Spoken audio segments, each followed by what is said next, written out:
Hello, successful wives. Hope everybody is doing well. So today, let's just jump right on in. We have successful wife Shauna Carter in our mix. She's been married 9 years. Whoop whoop. She's getting closer and closer to the double digits. She's a mother, an educator, a consultant, and a transformation coach. Shauna, welcome Hollywood. Looking Hollywood, all undercover. Who you had from, girl? Thank you, thank you, thank you. I am so honored to be on your show. And, just as successful wives, we can learn a lot from each other, so I'm excited to get as much information from you, you'll get from me. All right, all right. Well, we are honored to have you as well. So let's start with transformation coach because now Shauna and I've been knowing each other for years. And I remember we going way back, what, probably, oh God, like early 2000. And Shauna was doing transformation coaching way before it was thought of. And I remember Shauna, I was like, what's a transformation coach? Mhm. And share with us a little bit because you've been in education, you've been consulting. So share a little bit about your journey with all of this. An educator, you're a consultant, and you're still a transformation coach. Share with us your journey with that. Well, as you said, I'm an educator. My background is in special education. I started off in high school and just working with high school students, and the academic part kind of take care of itself, but I noticed that it was the low self-esteem or just unmotivated about just everything in life. And when I was sitting down to talk to the students and say, well, what's concerning you the most, they really didn't have a clue. And so it's not that they didn't know what they wanted to be. They just needed someone to pull it out of them. Meaning, we have those soft skills, right, versus the hard skills. And so just coming up with that idea, like, what? Besides being a teacher, we have to prepare these kids for, the real world. And so in doing that, I started doing like personal inventories with them just to get them to know who they were. And then after that, I started doing like workshops with the juniors and seniors. And then once I got a feel for what they wanted to do, I reached out into the community, and then I started working with vendors. And then before you know it, I had like entrepreneurship classes at a charter school. Just so happened I was working at. And then from there, I moved on, and the kids said, "Hey, you did this for us. Why don't you start doing it, for other students?" And so that following year, I quit my job and I started doing consulting work. And I wound up doing transformation coaching, not only just for teens, but also I worked with the young lady, and I started doing transformation coaching for reentry. Pretty much men and women who have been incarcerated, trying to get acclimated back out to society. So I started doing personal development with them, entrepreneurship skills with them, again, to see what, they could do. Because a lot of times, when you go to jail and you get out, it's hard to find a job. And so, they were able to pick up lawn care and things like that. And then I connected with the Urban League of Greater Cleveland, and I started working in a small business department, and I was able to merge all those things together. No, that I mean, and that is awesome. And I want to say this because I've seen you in action, and I've always told you you are some people, you have your education, your master's, and some people have that, but they don't have the heart for it, if you will. They don't have the anointing for it. And I've always told you, you have the anointing for what you do. I talk about you all the time. I'm like, my sis Shauna, give her the worst, well, whom society deemed the worst, because you Yeah. don't even look at it like that. But you Yes. know what I mean. Right. Society deems the worst of the worst, Mm-hmm. outcast. I'm like, send them to Shauna, send them to my sis. They're gonna come back a totally different child because you have that heart. God has given you that heart. You know what I'm saying? I don't believe I believe everybody can teach somebody the ABCs, but everybody doesn't have the heart for that. So I just want to say, bless you, sis, because I've seen the transformation. I've seen the transformation in your students, and you take a holistic approach with your Yes. students and their families. Because if you can help mom and dad, you're gonna help them too. That's You're right. gonna you're gonna help whoever you need to help. That's impacting the students that you're helping to become productive citizens. So I've seen it. Tell, is there a key milestone or achievement in your career that you're particularly proud of, or there was a challenge, you overcame that, and it's just like it still warms your heart today? Every teacher, every educator has that one, be it a student or a situation or a challenge, and it's just like, whoo, I came through. Yes. Well, I think for me, it's crazy because when we think about one, I can't just say one. It's all of them, because you know what? I always get the students that, unfortunately, when I get them there 2 or 3 grade levels below, they already been written off in society in a sense. And so I'm gonna tell you right now, the kid, and I would say, give me the one that you don't want, and we'll make things happen together, because it's not just me. It's the kid believing in me, and me believing in the kid. And so I will say this: I did have one kid. He came to me.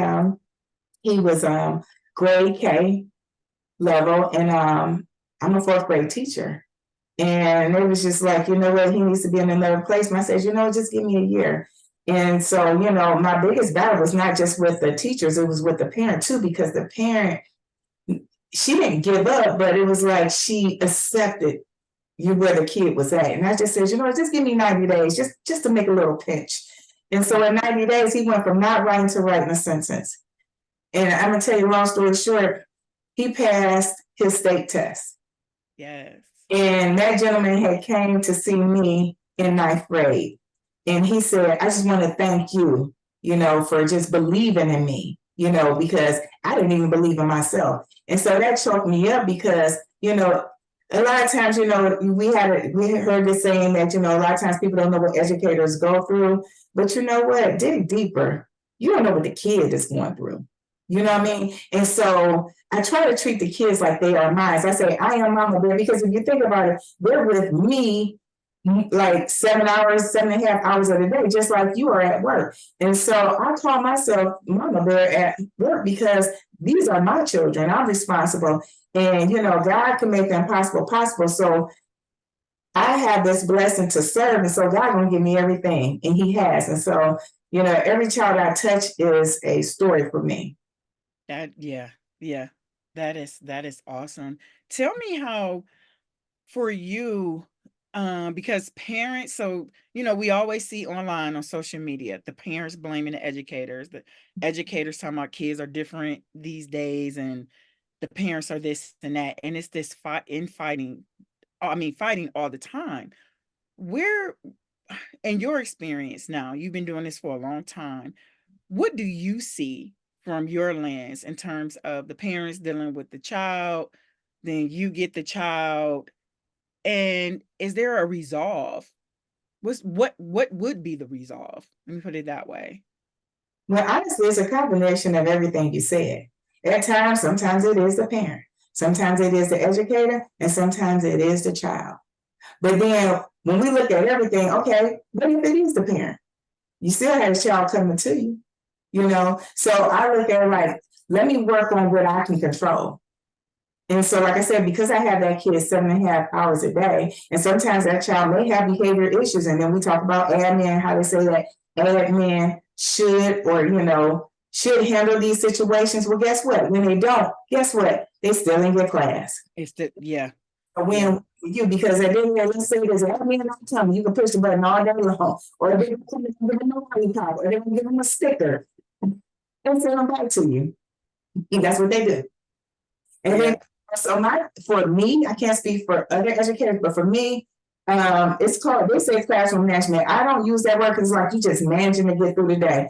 I believe in classroom structure, because that's going to be routine, it's going to be consistent. As I tell my parents and I tell the kids, this is Miss Carter's classroom, and you're going to respect Miss Carter's classroom.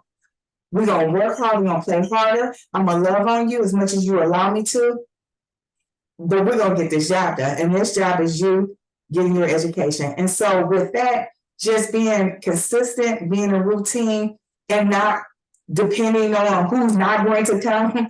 I just focus on how I can control my classroom, the expectations, the rules, And because no matter what, these kids need to understand, if you don't have consequences at home, you're going to have them out there in society. So Yeah. this is my community, and you're going to learn today in this community, regardless if you're not learning at home. And a lot of times you can teach the kid and they go home and believe it or not, they teach their parents. Mm.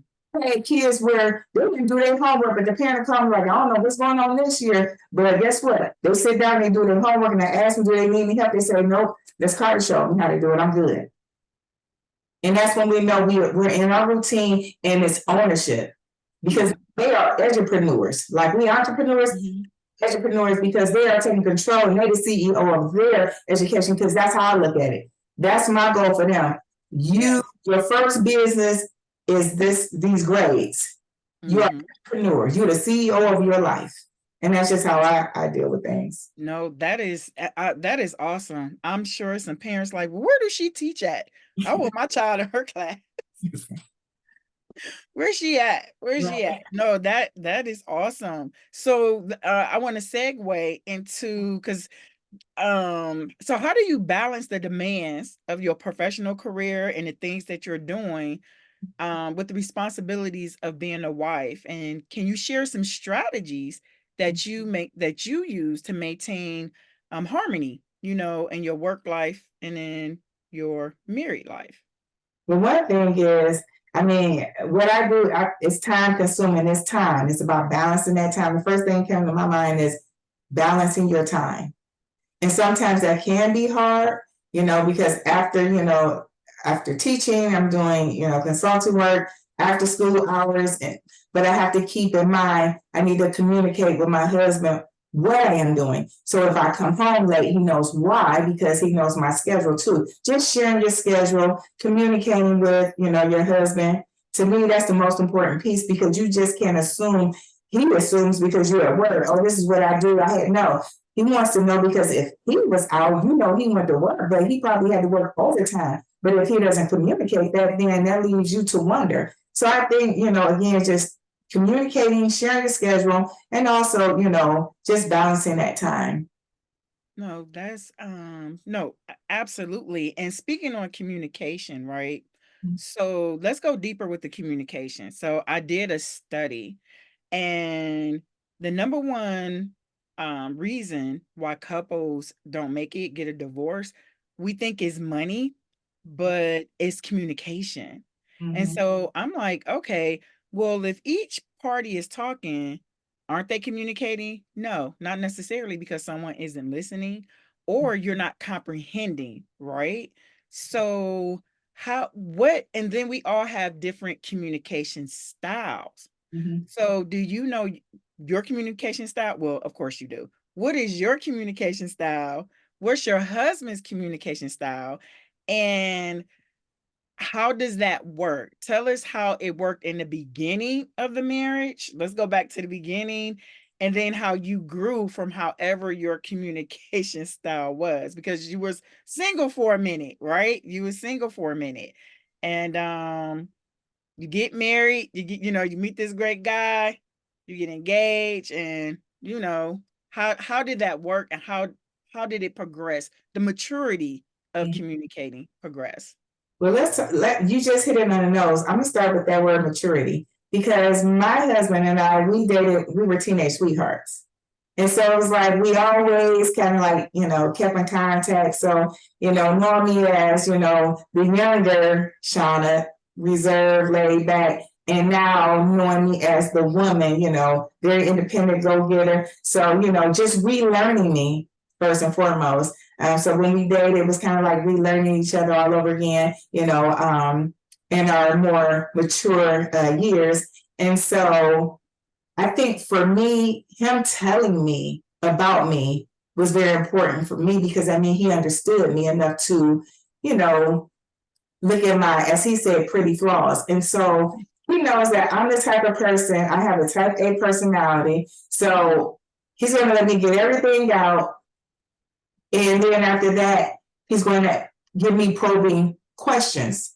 Well, what did you mean by that? How did you feel? And because I know my husband is like that, I give him time, because he's a thinker. So he has to have time to process information. And so I have to give him time. So in other words, you have to know your learning styles in a sense, because even, I know I sound like an educator, but guess what? We all are. You have to learn your mate.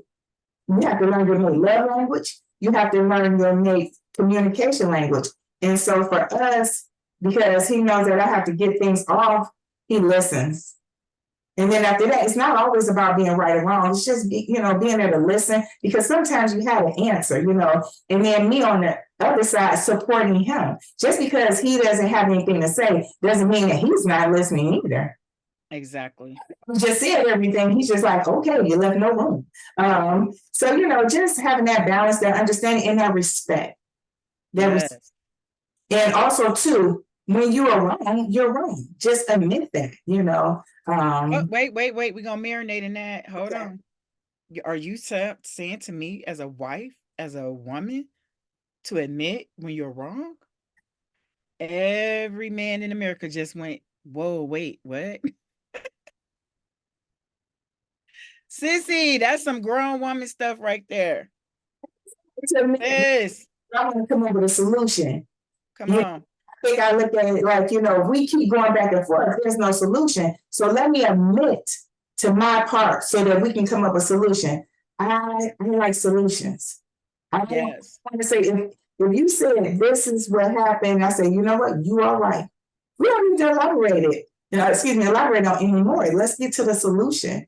Yes. Yes. Do you want to be right or do you want to be married? Right. That part. Right. I don't know. I just know a lot of women that want to be right. It's just like, okay. It's like, okay. Let's talk. I'm sorry. I will say this, because I want to let's be honest here. And so I will say this, it's been times where, I'll admit that I'm wrong, and then we'll come up with a solution. And I just, I would say, early in my, marriage life, but do you understand? And he'll say, yeah. And I'm like, you sure? Because again, I'm waiting for a comeback and he doesn't have one. And that's when, again, I wanted to elaborate back on what I said, just understanding and learning him too. Just because they have a comeback doesn't mean he doesn't understand. Or he wasn't listening. He wasn't listening, yeah. Yeah, because some men, not all men, are processors, you know what I mean? So, like you said, it's important to know your husband, not with your girlfriend whispering in your ear, not with mama, auntie, your sister, is no, what your husband, right? Yes. Your husband, which also brings me, they shouldn't be knowing about your conversation anyway. That's just me, sissy. That's the rule me and hubby been living by. Like, we've been together 32 years. I know, black don't crack. I know, we look good. Been married 28. And the rule in our house started when we were dating. What's the rule? Number 1, keep people out of your business. Number 2, keep people out of your business. Number 3, did I mention keep people out of your business? Keep people out of your business. Now, I want to throw a disclaimer out there. I'm not talking about if you are being abused and all of that. I'm not talking about that. You need to, you need to report that and handle that. So I'm not talking about that, but I'm talking about marriage is sacred.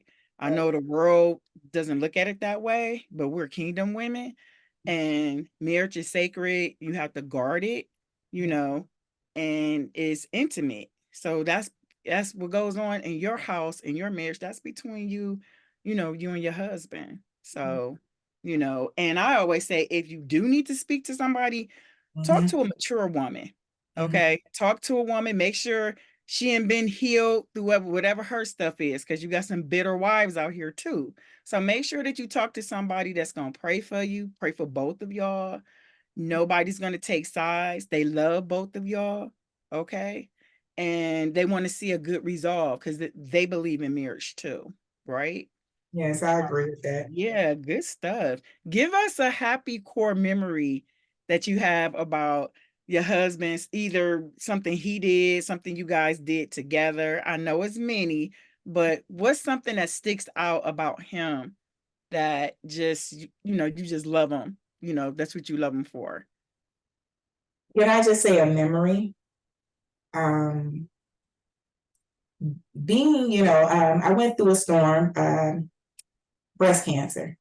And, at the time I was diagnosed with breast cancer, we were engaged. We were literally about to get married in 2 months. And the first thing, getting that phone call, and the first thing I thought about was, you know what, this not gonna work on here. I don't know what this is gonna look like for me. You should just go ahead and go. And I remember him just looking at me and saying, like, I'm in this. I'm in this. And he was from day one, from the phone call to this day, he was there, front and center. He cared for me and everything. When they say, this, we didn't even take our vows yet. And that's what I was going to say. You guys were dating. You were dating. And and I had heard and read, and afterwards, like, even after being diagnosed, I went to a group, and people were saying how their boyfriends, even their husbands, have left them with kids and everything. And it was just like, wow. And I remember, coming home, was like, you sure? And he was like, what did I tell you? And I'm gonna tell you, he, every step of the way, was there for me, everything.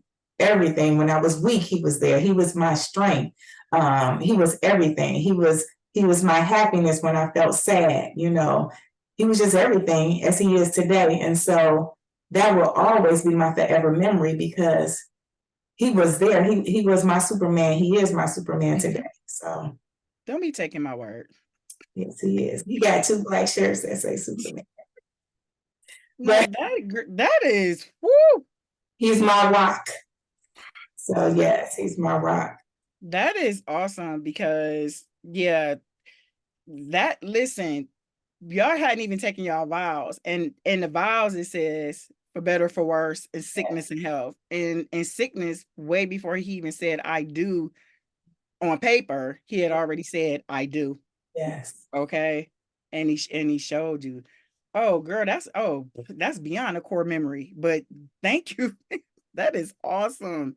That is awesome. No, that is awesome. I always say marriage teach you more about you than it does your spouse. What has marriage taught Shauna? You like, girl, you got another day? You got? Yeah, I was on. I just told them to go ahead and sync it, because I used to always be like, so yes, marriage have taught me there's no I in marriage. It's one accord. And so through best practices and tough love, there's no I in anything in marriage. It's one accord. We are one accord. And marriage has taught me what that looks like. Mm-hmm. And give us an example of what that looks like, because I definitely agree with you. Mm-hmm. And some people feel like, well, what do you mean one accord? Because I'm my own person and da da da da. And I always say marriage is independence and interdependence. So mm-hmm. It does, being on one accord with your husband doesn't mean that you don't have your own, career and different things like that. Well, I think for me, the one accord goes back to the I, because, before him, I did everything myself. I did everything from opening the door to whatever, paying the bills, I. And so, segueing into it, it's like, I know I'm married, but sometimes I would get into the I, like, wait a minute, okay. And he'd be like, no. We got this. And so I'm like, yeah, we have this because we are one accord. And so, just, sharing information, because in order for you to grow together, you got to make sure that, you're going back to communicating everything, but sharing everything. And it's not that good. Some people I've heard, they lost themselves in their marriage. I don't know what that looks like. I don't either. Because me and he is still he, and that's why we're married, because we understand that we are individuals that came together to create that one. And that's why I love him, because I don't want him to change, and he loves me because he married me for who I am. So when I say one accord, I mean, like, you know, say for example, we own a house, so everything is one accord as it relates to that. Making sure that the bills are paid, if any, you know, just making sure that everything we do is to build us up on one accord. That's what I mean about one accord. Yes, yes. Because you know the kids right now, you know, they're eventually if we depending on what they said and worry about how they feel about anything, we'll be messed up because we know kids leave the house and then they become their own accords. So Okay. accord, we build this foundation for us to be one accord, and so that's what I mean by one accord. You know, we building for our present and we building for our future. In order to do that, you got to be on one accord. No, oh yes, I love it. Absolutely. I'm glad. I love how you broke that down. I love how you broke that down as well. So what advice, because Shauna, how long were you single before? I mean, I know you and your husband were childhood sweethearts and y'all had to, you know, y'all came back together, you know, just relearning each other as adults.